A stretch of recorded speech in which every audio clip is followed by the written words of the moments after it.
Hello everyone, today I will be presenting to you the cheapest PC that money can buy right now on Amazon. Caution, this PC is required to be built on your own, so you need to know how to build it, and if you want the links for these products I will put them in the description. So let's get right into the build, shall we?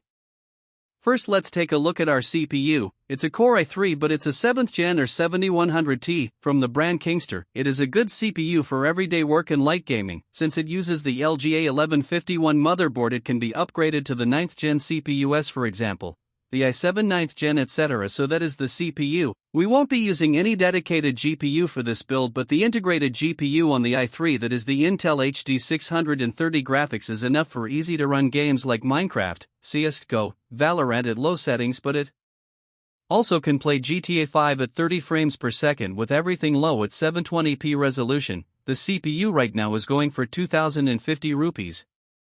Next up is the motherboard. We are going with the Zebronics Z310 NVMe Micro ATX motherboard for 3672 rupees. This motherboard comes with one M.2 NVMe slot. It also comes with 3 SATA 3.0 SSD ports. It also comes with 2 USB 2.0 and 2 USB 3.0 as its I/O. It also has 2 RAM slots with a maximum of DDR4 2666 MHz. It has a 24-pin ATX power header and another 8-pin power supply header.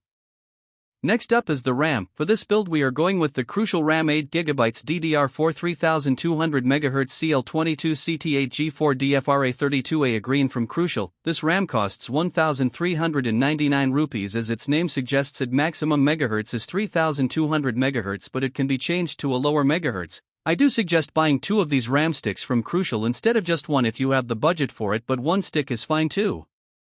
Now it's time for the storage of the build. I mean, it depends upon you on how much storage you need, but to keep the cost down I am going with a 256GB NVMe SSD from Zebronics, or the Zebronics ZEB MN26 256GB M.2 NVMe solid state drive SSD, which comes with read speeds up to 1900 MB per second. It is a Gen 3 NVMe SSD. It is priced at 1399 rupees for now. Now next up is the heatsink for the CPU. I have 2 options for the heatsink. First one is the stock CPU cooler which Intel provides, but because our CPU dealer ships the CPUs out without the heatsink we need to buy it on our own, so I recommend buying the Hyperhead CPU cooling fan with heatsink, or the E97379-003 CNDP751K50 DDC DAB16 DC12 V0.6 DA4 pin by a brand named Hyperheads for 299 rupees. But the major problem with this CPU cooler is that this cooler cannot cool the higher gen Intel CPUs like the i9 9th gen, etc. This is where the second option comes in handy, that is the Cooler Master Hyper T20 CPU Cooler Black CPU Air Cooler by Cooler Master for 999 rupees, which is a bit expensive, but it also cools the CPU better than the first one, so it is your choice on what you want. Now time for the last and final component to complete the PC. But you might be wondering that there are 2 things missing, that is the cabinet and the PSU, but I have found a deal that gives us a cabinet and a PSU for the cost of one. Introducing the Geonix GX1712 cabinet/computer case. It comes with a pre-installed 500-watt PSU. It has space for a rear fan and also has space for 4 PCI slots. It comes at a price of 1279 rupees by Geonix.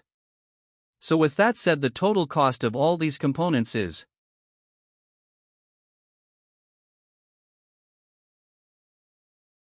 which to be fair is a bit above the expected price, but if you use a 128GB SSD it would be under 10k. And with that, this is the end of the video. If you liked this video please like and subscribe to my channel, and if you buy this PC please share the experience you had with it in the comments. Bye for now and hope you have a wonderful day.